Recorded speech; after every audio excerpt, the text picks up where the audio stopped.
Hey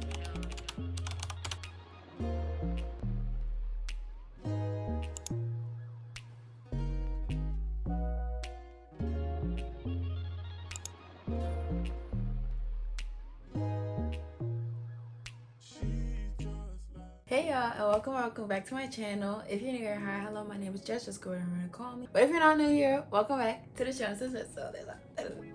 So y'all, as you have seen by the title and thumbnail, today's video is going to be my first back to school video for the back to school series on my channel. It is a freshman advice video. Now, usually in the past, I did freshman advice videos for high school, but now we are at university. I was like, it's only right that I give y'all some advice after going through my first year, especially as an international student and at like a really big school. Again, if you don't know who I am, I'm currently a psychology major at the Ohio State University. I'm going to be a sophomore or second year in the fall. I'm an international student from Canada. It's a whole thing. But if you don't, born in Ohio, raised in Canada, going to school in Ohio. Got it? Got it. I have notes because you already know your girl loves to have notes, just so I'm on track. And you should too, because we all scholars over here, okay? I just want to give y'all the rundown of some stuff you should know before going to university or college. I'm gonna give y'all all the things you should know, things I wish some people had told me, honestly. Things I put on this list are things that I feel like are mostly like when you get there, they're not really like prepping wise. First thing I'm gonna talk about is different things you need, like administratively wise, tech wise, because I feel like not enough people talk about this, and this is one of the key things that I feel like really are crucial to the studying and academic part of school. So let's get into it. As for tech, I'm gonna say definitely get a laptop, an iPad, or a tablet with a stylus. The stylus can be from like Amazon or like from the company itself. Headphones, earbuds, a mouse, an external hard drive or a USB just to keep all your school stuff on it, or if you want to keep like your videos on it, or just different things like that, because you will run out of space very quickly. I would definitely suggest getting a USB, especially if you're a heavy like writing major. So having a USB where all your stuff is, you're gonna have your stuff from like years ago that you can look back on and be like, oh, like this was a problem when I was in freshman year. Oh, I can use it for my senior thesis, or things like that. I've been having an external hard drive for my YouTube stuff, but I do have some school stuff on there if it like doesn't transfer properly, like school videos I had to make and things like that. A cheap camera for memories, because I feel like people don't talk about it enough. Like, you go make so many memories in university and college. A speaker, because music, duh, and you never know when you're gonna need it, or a friend might need it. And then if you have an Apple product, please get a dongle.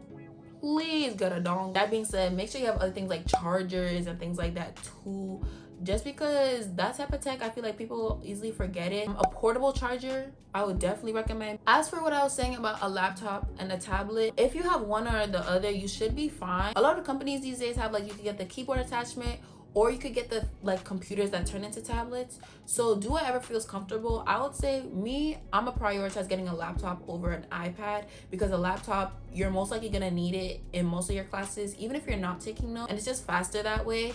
As for like a tablet or an iPad, is very helpful for taking notes, and we're about to get into some of the apps that you can use on there, but I feel like there's a lot of stuff that the iPad also helps with, especially if you don't want to bring a paper and pen to class every day. Now let's get into some apps and websites. I just wrote down ones that I used, so if there's any others, let me know in the comments down below. Rate my professor, because you do not want to have a bad professor, and if you do end up having a bad professor, you gotta know how to maneuver their class, okay? Because it's tough out here. Sometimes you really just gonna get the mean professor, or the professor who doesn't know how to grade well, or the professor who just doesn't even know how to teach for real. So Rate My Professor gonna tell you everything you need to know. Most people say go for like 4 stars and above. I would say even like 3.5, 3.3, you should be good. If that rating is a 1 and you don't need to take that professor, don't take that professor. GroupMe is basically a place where you can chat with people. Dual Mobile is basically like, it allows you to log into your stuff. A lot of schools have this just to keep it secure, because people really be trying to get college students, y'all. Outlook or Gmail, you're most likely gonna need Outlook though if it's like an EDU email. The last one I have on here that's like a website app type thing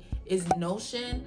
Notion, guys, oh my gosh, Notion is just too good. If y'all want to run down on mine, I have to revamp it. Even if you just use it to take lists or to do lists, or just to organize your classes, You could do so much on Notion, like so much, and it can be really motivating when you study. As for specific ones for note taking, I would say apps like Notability, Good Notes. If you have an Android, Metamoji Lite, you don't need the pro version for real. A lot of people like the Microsoft To Do. Me personally, I still can't really figure it out, so that's why I like Metamoji better, because it reminds me of like what a Good Notes would be. As for like my international students, or if you even aren't even an international student but you're thinking of studying abroad, look at Kayak's student prices, because you could get some cheaper flights, okay? And we're trying to save our bucks and our bills. So as for like OSU specific one, I have Lyft, Grubhub, Buckeyes app, and OSU app. The OSU app is basically like all things OSU. It has like your schedule on there. It has like your transactions on there. Buckeyes has like normal like money transaction. It has a lot of stuff on there, so you definitely gonna need it. It also has the bus routes on there, so get that. The Buckeyes app is basically the sports one where you can see your tickets, you can see the games coming up. Grubhub and Lyft, we have discounts as OSU students on them, so I would definitely say get those and do not miss the opportunity to use it, because your ride could go from being $10 to 3 cents. I'm not joking. Like, definitely take advantage of those. Lyft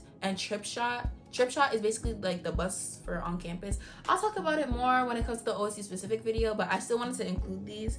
And Grubhub, you know, it's food, and also that's how you can make your order for food at school. It's really helpful, especially if you're like running late to class, to order your food, get there, pick up your food, and just go, and not have to wait in line to order your food. A lot of the times they will make you order through Grubhub anyways, so it just makes sense. Canvas is basically the app version of the website. As an app, it can be really helpful just to see when all your stuff is, and they give you a to-do list already of all your classes. Boom, it's gonna help you. Canvas is gonna be your best friend. As for the last stuff for this section, just take advantage of all the student discounts and like things you can get using your student account. You can get discounts on clothes, you can get discounts in stores, you can get discounts for tech, even like streaming platforms, Spotify, music platforms. You could get a big discount for just being a student. So definitely don't sleep on those, because once you graduate or don't have that email no more, babe, you're gonna be wishing and praying that you had. Yeah, just don't waste that opportunity, because a lot of sites will even give you free stuff if you're like a campus ambassador, for example. So don't sleep on it. Don't sleep. Next, we're gonna talk about the academics, because I feel like a lot of people be forgetting their colleges about academics too. Like, yes, you get to have your fun, but you need to set yourself up for what? Success. Because after college, if you're not going to like master's and PhD level stuff, you're gonna be thrown into the real world, like for real. Like, college is really its own world, guys. Like, I don't think people talk about it enough. College is like, once you get out of college, I mean like out of campus, like that's the real world. Like, let's get into the academics. If you haven't already, make a to-do list of everything you need to do before going to school and you need to get. Definitely, if you haven't already, start that to-do list, and watching videos like this for the back to school series can really help, because you gonna know everything you need to know. Let's talk about when you actually get to your classes, okay? First of all, go to class. That's the whole reason you're there. Go to class, because once you skip one class, it's like, I can skip another. Then next thing you know, your grade is down in the dumps. One of our MSP advisors, Omar, he told us something during our orientation that I take away with me to this day. You want to start on a curve that's going up. You don't want to go super low and then have to work up, because it's going to be way harder. If you set yourself up good, you going to just keep going up. So make sure you set yourself up good with all these tips and stuff, because you do not want to be faltering behind. Because in college, no one is going to come and grab you by the hand, like, let me help you get that credit back. Like, you really have to find stuff and do stuff on your own if you want to succeed. It's not a I'm gonna give it to you type of thing. Especially if you're a minority, you really gotta look. Anyways, when it comes to class, you're gonna get something called a syllabus. A syllabus basically outlines everything you need to know for the class, office hours, who the professor is, if they have a teacher assistant, which is a TA, which they most likely will, deadlines, all your assignments will usually be on there, just a bunch of different stuff. Don't just look at the syllabus. Don't just look at it and be like, oh, okay. Note down everything you need to note down. Trust me, sometimes you're gonna be looking back at that syllabus even though it's like deep into the semester. It's better just to note down the stuff from the syllabus from the jump than to like be searching through it later to find the answer. Once you get your syllabus, you should have a planner or calendar to note down all this stuff. I would say a planner because it's easier to like map out the months. Stuff will shift and change. It normally does in college because professors will think, okay, we're gonna cover this day, but sometimes things get moved around because that's just life. So make sure you note it down in a planner and then have like a calendar. I have one up there that like you also put your stuff on for the month. It just also helps in not just being organized with your classes, but with events going on and like personal stuff, and you come to realize how beneficial having a planner is. So if you don't want like a physical planner, which I really do recommend the physical because it's way easier to not ignore it, just get like an online one or use like Notion for an online one. Take the time to update it as well. I personally like to update my planner every night before I went to bed, but when it came to like the month overview or like the week overview, I'll choose like one day before the next month to do everything. And then as things goes, you know how a planner goes. So when you're making your schedule, please be smart about it. Please be smart. This is not high school. You're not gonna have everything consecutive unless you make it like that, or unless like your classes have to be like that. So if you're a commuter student, make it smart so that if you want to go home, you can go home at a decent hour. Or if you want to not be in school for a certain amount of days, make it so that you can do that. But don't like stress yourself out with your schedule. That being said, just be smart about your classes. You know yourself, and it's always trial and error. Usually there is some wiggle room in the first few weeks to like move around your classes. Don't do 8 a.m.s if you're not a morning person. Even if you are a morning person, 8 a.m.s are just never that beneficial. Personally, I just don't set yourself up for failure. Me personally, I did not. My schedule was looking crazy. I'll show y'all what my schedule looked like. I was pretty smart with mine because I just know myself, and also I had online classes, so it gave me time to do my online classes. Know your strengths and weaknesses. Once you get your like final schedule, walk your classes, find out where it is, if you need to take the bus there. Like, you do not want to get caught up in the traffic jam that is the in-between time. And when it comes to also going to the classes, even if you're not signed up for a course, one thing that we're always told is to still go to that class, especially if you're trying to get in, because most of the time the professor will just put you in the class. Don't just go there and sit there and expect that they're gonna put you in the class. That's not how that works. You gotta talk to them. That being said, build a good relationship with your faculty and professors because they can really help you with connections, references, give you advice, and they can really be some truly good people. There are some that are kind of like, why do you have this job? Another thing to take in is to keep track of the credits and requirements for your major, because you're not just there to fool around. Yes, it's cool to take like the fun classes and things like that, but don't forget that you're there to get your degree, and your degree has a certain amount of credits and classes that you have to take. You can push stuff off, obviously, depending on like how it goes, but like don't push it off to a point where it's like you need to graduate and you don't have like 10 credits. Make sure you plan stuff out properly. Advisors can be kind of helpful. Honestly, I would say just get in contact with an experienced student and figure it out that way, or with your friends and figure it out that way, because advisors really don't be helping all that much, for real. Some do. I'm lucky that like mine does, but like others will literally do the bare minimum and say that they helped you. Again, with the don't taking classes that you don't need. Like for me, I technically don't need to take chemistry, bio, physics, all that, right? But I do need a natural science for one of my general education courses. I took a food science because who I look like put into that lab when I don't need a lab, and I'm gonna pay for all this unnecessary lab equipment. I did that food science real quick, got that class, and I'm going. That science, general education or GE is finished. I'm done. Yeah, just be smart about how you take your classes. Talk to people about it. Talk to your friends that are going to the school, or talk to people that you know go there, because they can also be really helpful on top of like rank my professors. So just be so smart about your schedule, y'all, like, because that's the schedule you're gonna have for the remaining weeks. So just be smart.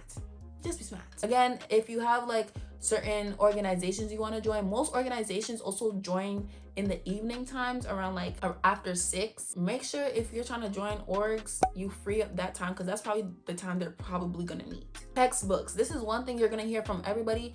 Do not get your textbook the first few weeks. Do not pay for it. Wait, because either the professor will tell you you need it, or they'll tell you that you actually don't need it. So if you don't need it and you already bought it, it's like, also talk to people who took the class before. They'll also be able to tell you, or they can even lend you their textbook. A lot of textbooks are online these days. My French class, we needed the textbook because that's how we did our homework. Like the homework was literally online. I'm not going to class, no. If you're not retaining anything from that class, you don't gotta go. No one will tell you to go. If that class has attendance, go. because that could be some extra credit. Like, don't sleep on extra credit, guys. If you have an extra credit opportunity, do it. There's nothing really going on in the class.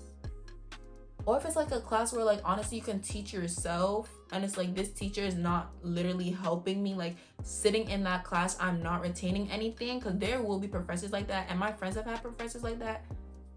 Don't go. Just study group with people, which goes into the next thing. When we're studying with friends or classmates, be smart about it. So if you know you're a person who you left the chat after class at like, you know, like the evening time, do your homework and stuff during the day and do the less important stuff in the evening, because there's so many times I found myself doing homework with my friends and I'll get distracted. Don't set yourself up for failure. Have like the little things, the little mini tasks you have to do when you're hanging out with your friends and y'all are studying together, but the bigger ones, I would say do it during the day or times when you're alone, and don't feel the need to hang out with people every single day. They gonna be there, and if you didn't hear about what happened, they gonna tell you. Use your school resources to the fullest. They're there for a reason. You just gotta look for it. Ain't nobody's gonna just hand it to you on a pamphlet. They might, but if you don't do the work and actually look into it, you're not gonna gain nothing from it. The final thing I want to say about like academics is it's okay to not have a major, but don't waste your time. A lot of people find out who they are in college and university, and a lot of people, when they send off their kids to college and university, they expect, oh, they know exactly what they're gonna do. They're gonna be a doctor. Next thing you know, you did like 3 major changes and now you're becoming something else. Don't feel obligated to keep with what you like went into college with. If you need to become undecided to figure out what you want to do that. There's so much opportunity in college, so definitely take up all those resources and don't feel pressured to know exactly what you want to do then and there and feel like you need to know your future then and there. Now let's talk about the tea. Let's talk about relationships, and I'm not just talking, you know, romantic. I'm talking like platonic, family, all that. One thing I would say is very important is maintaining connections. First, back at home. Maintaining connections back at home is very important, because when you need that summer job, they got you. They gonna have you. Because guys, the one mistake I made is not applying for jobs sooner. But maintaining a relationship with like your community, as long as it wasn't like weird and toxic, your community, your school, it can be really good, because they might have opportunities for you to come back as an alumni. They have opportunities where you could help out and get some hours if you're like a student who's on like the pre-med check, for example,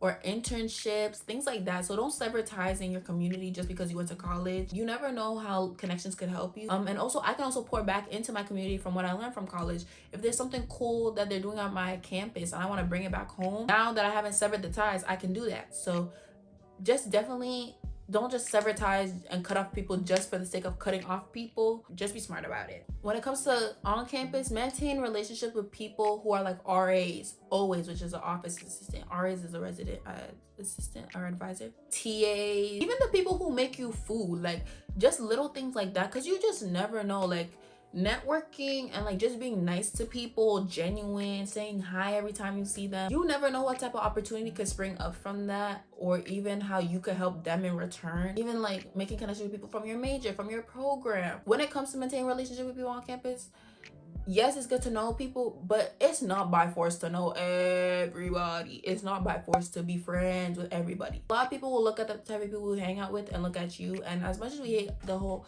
like judging people and like things like that, it's inevitable. It's gonna happen. We're human, and you just want to set yourself up for success. Like I've been saying, like anyone who's meant to be in your life will literally find you, and you'll find them. Whether it's by accident, whether it's on purpose, you gonna find them. That being said, it can be kind of hard to meet people, so I'm gonna give you guys a few little tidbits on where to meet people on campus. When it comes to on campus, you can meet them at orientation. If you have the chance to go to an early arrival program, do it, because you can move in early, get acquainted with everyone early, and you gonna be chilling. The involvement fair, at OSU we have an involvement fair where all the orgs kind of like pitch themselves, I guess, and like you can find out about the different organizations and what they do on campus and the different clubs, as well as the fact that they give out freebies.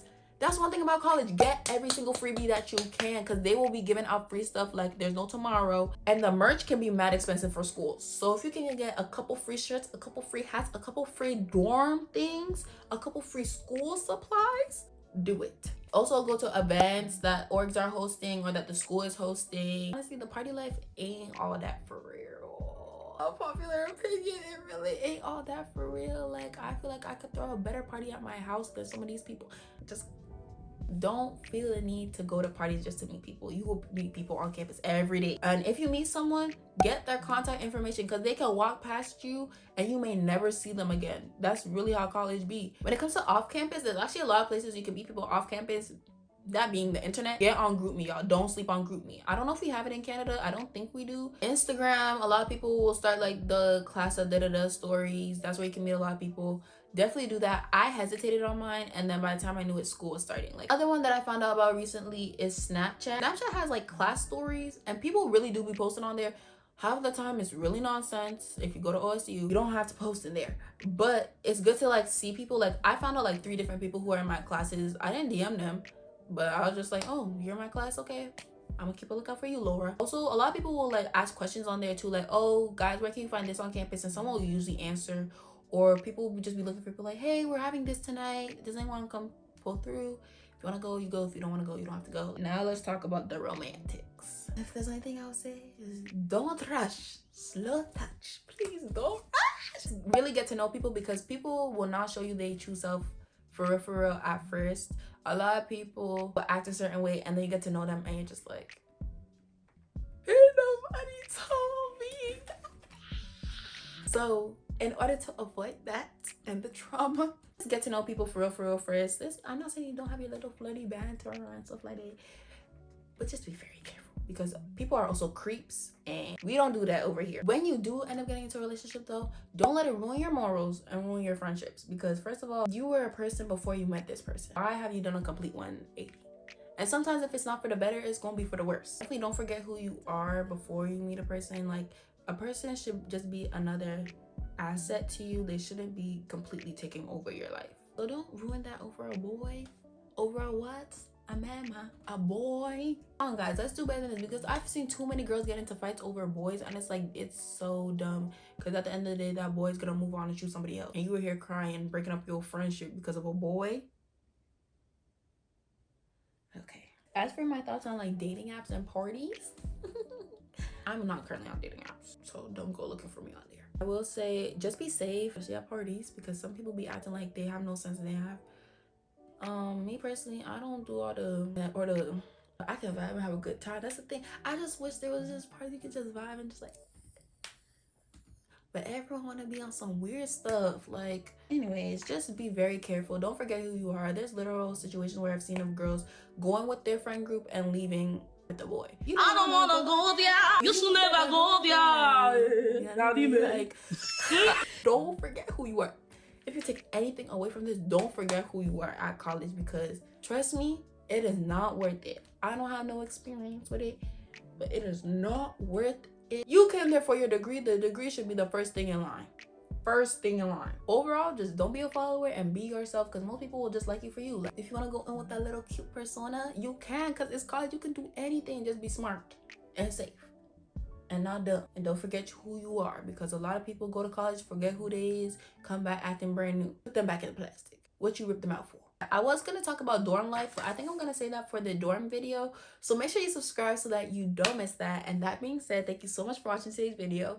If you like to, make sure you like, you comment, and you subscribe for more videos from me on this channel, because you already know we coming with it. We coming with it. Make sure you subscribe for the back to school, and share it with anyone who's gonna be a freshman at OSU, someone's gonna be a freshman in general, anyone going to college. Even if you're not thinking of going to college, subscribe. Like, trust me, y'all, this back to school series, you're not gonna want to miss it. Back to school is definitely a season, y'all. It's definitely a whole season. Yeah, again, follow me on all my socials. Again, if you're an incoming freshman, don't be afraid to DM me. I'm super nice and I will respond, I promise. And if you see me on campus, say hey. I do not bite. Yeah, thank you guys so much for watching today's video. Truly, just know that you are loved, not just by me, but by the God above. And I'll see you in the next one. Okay, whatever. Bye guys.